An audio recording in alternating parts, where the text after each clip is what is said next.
ভারতীয় গণমাধ্যমে বাংলাদেশের দারিদ্র্য নিয়ে প্রতিবেদনে ভারতেরই ছবি। বাংলাদেশ পরিসংখ্যান ব্যুরোর বিবিএস তথ্যমতে দেশের 19.2% মানুষ দারিদ্র্যসীমার নিচে বসবাস করছে।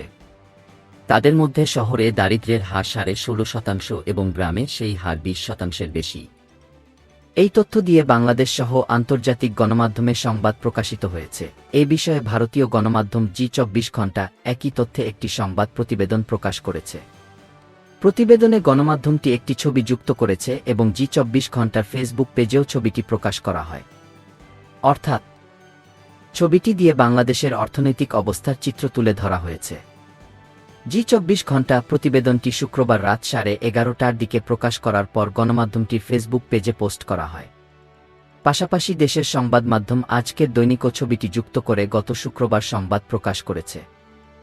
ছবিতে একদল শিশুকে থালাবাটি হাতে সারিবদ্ধভাবে দাঁড়িয়ে থাকতে দেখা গেছে।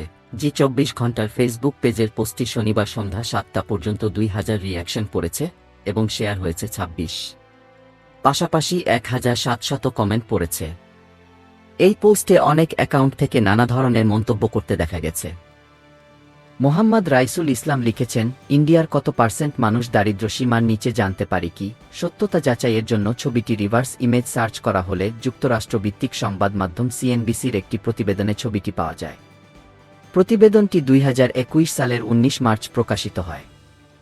ভিডিও থেকে জানা যায় 2020 সালে কোভিড-19 চলাকালীন লকডাউন শিথিল হওয়ার পর ভারতের নয়াদিল্লিতে একটি বস্তির শিশুরা বিনামূল্যে খাবার নিতে সারিবদ্ধভাবে দাঁড়িয়েছিল। ছবিটি একই তথ্যে ছবির স্টোরেজ বিষয়ক ওয়েবসাইট গেটি ইমেজের ওয়েবসাইটেও পাওয়া যায়। এটি 2020 সালের 19 জুন প্রকাশিত হয়। সুতরাং একদল শিশুর থালাবাটি হাতে সারিবদ্ধভাবে দাঁড়িয়ে থাকার ছবিটি বাংলাদেশের সঙ্গে সম্পৃক্ত নয়। প্রকৃতপক্ষে 2020 সালে কোভিড-19 চলাকালীন ভারতের নয়াদিল্লিতে একটি বস্তির শিশুরা বিনামূল্যে খাবার নিতে সারিবদ্ধভাবে দাঁড়িয়ে থাকার ছবি বাংলাদেশের মানুষের দারিদ্র্যসীমার নিচে বসবাসের বিষয়ে সংবাদ প্রতিবেদনে যুক্ত করা হয়েছে। Desk report, B E news.